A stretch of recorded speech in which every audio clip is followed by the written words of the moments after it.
அடிக்கிற வெயிலுக்கு வயிற்றுக்கு இதமாக சாப்பிட்டா தான் நல்லாவே இருக்குது. அப்போ தான் கொஞ்சமாவது ஆக்டிவாக இருக்கிற மாதிரி ஃபீலாக இருக்குது. அப்படி ஒரு டிஷ் தான் கொண்டு வந்திருக்கேன். இட்லி தோசைக்கெல்லாம் ஒரு பர்ஃபெக்டான சைட் டிஷ். இப்போ எப்படி பண்ணலான்ட்டு பார்க்கலாம் வாங்க.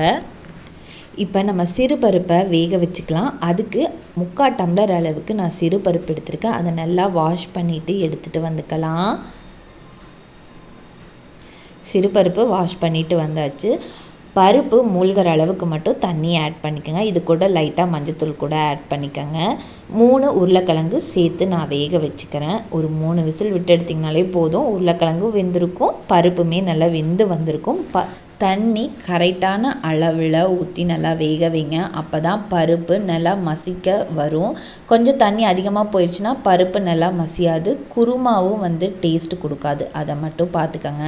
வேக வச்ச உருளைக்கிழங்க தனியாக எடுத்து வச்சுட்டு பருப்பை மட்டும் நல்லா மசிச்சுக்கலாம். பாருங்கள், இந்த அளவுக்கு மசிச்சாலே போதும்.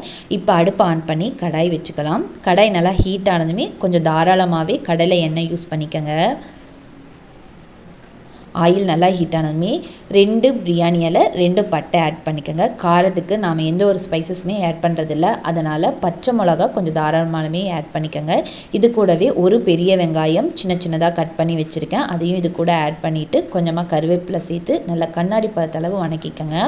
சின்ன சைஸ் தக்காளியை பொடி பொடியாக கட் பண்ணி வச்சுருக்கேன், அதையுமே இந்த ஸ்டேஜில் ஆட் பண்ணி கொஞ்சமாக உப்பு மஞ்சத்தூள் ஆட் பண்ணி நல்லா வணக்கி விட்டுக்கோங்க. தக்காளி கம்மியாக ஆட் பண்ணுங்கள், இல்லை அப்படின்னா தக்காளி குருமா மாதிரி ஆயிரும். தக்காளி நல்லா வணங்கினதுமே நம்ம மசிச்சு வச்சுருக்க உருளைக்கிழங்க இந்த ஸ்டேஜில் ஆட் பண்ணிக்கலாம்.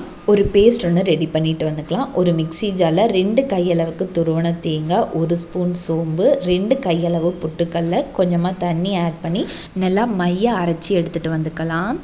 திப்பி திப்பியாக இருந்துச்சுன்னா குருமா டேஸ்ட் கொடுக்காது. நல்லா ஃபைனாக அரைக்கணும், இதையுமே பார்த்துக்கோங்க. உருளைக்கிழங்கு ஆட் பண்ண 2 மினிட்ஸ்லேயே இந்த பேஸ்ட்டை நம்ம ஆட் பண்ணிக்கலாம். தேங்காய் பேஸ்ட் அரைச்ச மிக்ஸி ஜார்லேயே கொஞ்சமாக தண்ணி ஆட் பண்ணி அலாசி இது கூட சேர்த்துக்கங்க. 2 நிமிஷம் நல்லா வணங்கினதுமே தேவையான அளவு தண்ணி ஆட் பண்ணிக்கலாம். தண்ணி கொஞ்சம் தாராளமாகவே ஆட் பண்ணிக்கோங்க. நல்லா கொதித்து வரும்போது திக்காக நமக்கு கிடைக்கும். ஏன்னா தேங்காய் பொட்டுக்கடலை ஆட் பண்ணியிருக்கோம், அதனால் திக்காகவே கிடைக்கும். இந்த ஸ்டேஜில் இந்த குருமாவுக்கு தேவையான அளவு உப்பு ஆட் பண்ணி நல்லா கலக்கி விட்டுக்கிறேன். நல்லா பச்சை வாசம் போனதுமே குருமா நல்லா கெட்டியாக கிடச்சிருக்கு. இந்த ஸ்டேஜில் நாம் மசிச்சு வச்சுருக்க சிறு பருப்பும் ஆட் பண்ணிக்கலாம். பருப்பு ஆல்ரெடி குக் பண்ணி தான் வச்சுருக்கோம், அதனால் ஒரு 2 செகண்ட் ஒரு 2 கொதி வந்ததுமே போதும். கொத்தமல்லி இலை தூவி இறக்கிக்கலாம். இந்த குருமா தாராளமாக 3 பேர் இல்லை 4 பேர் தாராளமாக ஊற்றி சாப்பிட்லாம். அந்த அளவுக்கு தான் குருமா இன்றைக்கி வச்சுருக்கேன். நாம் எந்த ஒரு ஸ்பைசஸுமே ஆட் பண்ணல, அதனால் காரம் சட்டில்டாக தான் இருக்கும், ஆனால் டேஸ்ட் சூப்பராகவே இருக்கும். எப்பயுமே ஸ்பைசஸ் போட்டால் தான் டேஸ்ட் வருங்கிறது இல்லை, இந்த மாதிரி செஞ்சாலும் டேஸ்ட்டு சூப்பராக இருக்கும். வெயில் காலத்துக்கு இட்லி தோசைக்கெல்லாம் இந்த குருமா ரொம்பவே நல்லா இருக்கும்.